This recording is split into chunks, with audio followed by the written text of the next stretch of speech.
नमस्कार मंडळी, आज आपण बनवणार आहोत कैरीचं झटपट तयार होणारं आंबट तिखट गोड लोणचं।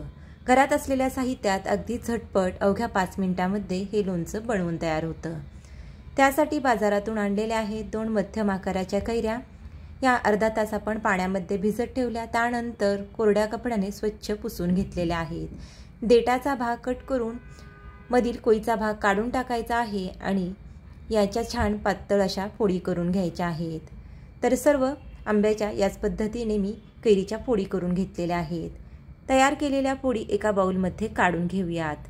शक्यतो या पद्धतीने पातळ आणि छान बारीक बारीक फोडी करून घ्या, जेणेकरून लोणचं पटकन मुरतं।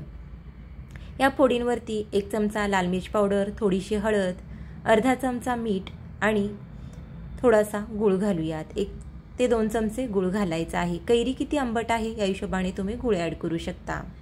आता सर्व साहित्य या पद्धतीने टॉस करून घेऊयात। असं केल्यामुळे काय होतं, मीठ आणि गूळ लगेचच पाणी सोडायला लागते आणि या लोणच्याच्या फोडींना छान असा खार तयार होतो। हे लोणचं रूम टेम्परेचरला 4 ते 5 दिवस टिकतं आणि फ्रीजमध्ये 10 ते 15 दिवस छान टिकून राहतं। आता या फोडींवरती झाकण ठेवून हे साईडला आपण असंच ठेवूयात, जेणेकरून या फोडी छान अशा पाणी सोडू लागतील। तोपर्यंत आपण लोणच्यासाठी फोडणी तयार करायला घेऊया। त्यासाठी तडका पॅनमध्ये छोटे 2 चमचे तेल गरम करून घेतलेलं आहे। पाव चमचा मोहरी घातली। मोहरी छान तडतडली की थोडासा हिंग घालायचा आहे।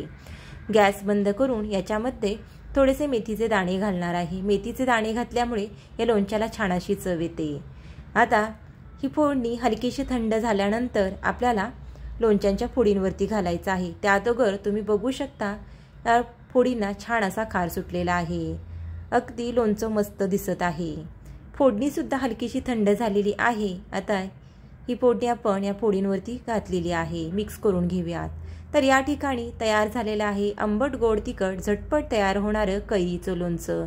तुम्ही सुद्धा हे लोणचं नक्की ट्राय करून पहा। वरण भातासोबत, चपातीसोबत खाण्यासाठी अगदी भन्नाट आहे। रेसिपी आवडली तर लाईक करा, शेअर करा आणि आपल्या चॅनलला सबस्क्राईब करा।